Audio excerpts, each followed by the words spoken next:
नमस्कार दोस्तों, मैं अपने आदर्श यूपीएस राइटर में फिर से आपका एक बार स्वागत करता हूं। आज हम बात करेंगे लॉस एंड प्रॉफिट की। चलो देखते हैं हम लॉस एंड प्रॉफिट कैसे निकालते। चलो देखते हैं। हमारे पास फॉर्मूला है P to S P minus C P, यानी कि यहाँ पर P बराबर प्रॉफिट और एस पी सेल्स पॉइंट यानी कि विक्रय, और ये हमारा है सीपी कॉस्ट प्राइस, जो कि हम इसे क्रय मूल्य कहते हैं। यदि हमारा किसी भी सवाल में एसपी अधिक हो एसपी अधिक हो तो हमारा प्रॉफिट निकल आता है।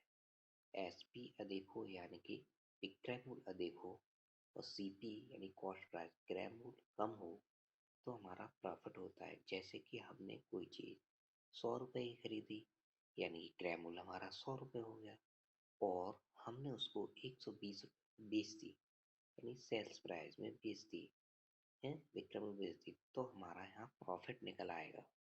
इसलिए सेल्स पॉइंट अधिक हो और कॉस्ट प्राइस कम हो तो हमारा प्रॉफिट होता है। अब हम लॉस के ऊपर चलते हैं। यदि हमारा कॉस्ट प्राइस कम है, यानी अधिक है, सॉरी अधिक है, यदि हमारा कॉस्ट प्राइस अधिक है और सेल्स प्राइस कम है तो हमारा लॉस हो जाता है। जैसे कि हमने कोई वस्तु 100 रुपये की खरीदी, यानी कॉस्ट प्राइस, और हमने उसको 80 रुपये में बेच दी, तो हमारा यहाँ लॉस हो जाएगा। कॉस्ट प्राइस अधिक हो गई और सेल्स प्राइस कम हो गया तो हमारा लॉस निकल आया। ये हमारे लॉस का सूत्र है। आइए हम इसी पर एक दो सवाल देखते हैं।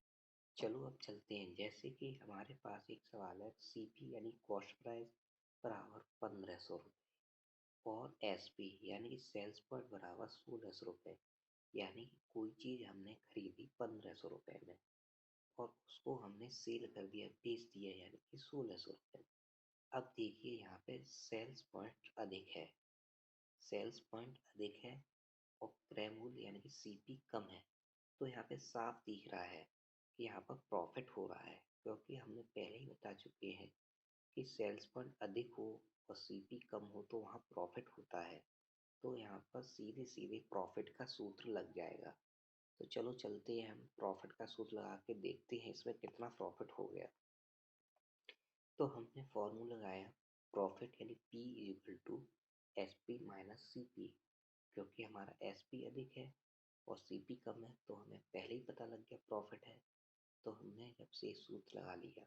अब हमने यहाँ पे मान रख दिए P बराबर S P 1600 minus C P 1500, तो P इक्वल टू हमारा 100 रुपये, ये हमारा प्रॉफिट हो गया, यानी कि लाभ हो गया। अब चलो चलते हैं, अब लॉस की तरफ चलते। अब हम लॉस कैसे निकालते हैं देखते हैं। अब हमारा दूसरा सवाल है कि सीपी बराबर 1700 रुपये, यानी कि हमने कोई वस्तु कॉस्ट प्राइस यानी क्रय मूल्य 1700 रुपया में खरीदी और उसको हमने सेल्स प्राइस यानी कि विक्रय मूल्य, जिसे हम विक्रय मूल्य कहते हैं और सेल्स प्राइस 1500 रुपये में बेच दी। अब यहाँ पे साफ दिख रहा है कोई चीज़ हमने 17 रुपये में खरीदी और 1500 रुपये में बेच दी, यानी कि हमारा कॉस्ट प्राइस अधिक है और सेल्स प्राइस कम है, तो यहाँ पे साफ साफ लॉस हो रहा है। साफ साफ दिख रहा है हमारा लॉस हो रहा है। इसलिए हम यहाँ पर लॉस का सूत्र लगाते हैं और देखते हैं कितना लॉस हुआ। तो हमने फॉर्मूला लगाया L बराबर C P minus S P, क्योंकि L is equal to loss है, सी पी हमारा अधिक है और एस पी कम है, इसलिए लॉस है। C P minus S P, L बराबर हमारे पास सी पी था 1700 और एस पी था 1500, तो हमने 17 में से 1500 उठा दिए, तो हमारा लॉस हो 200 रुपये। यही हमारा आंसर है। आशा है इस वीडियो से प्रॉफिट और लॉस आप अच्छी तरह सीख गए होंगे। धन्यवाद।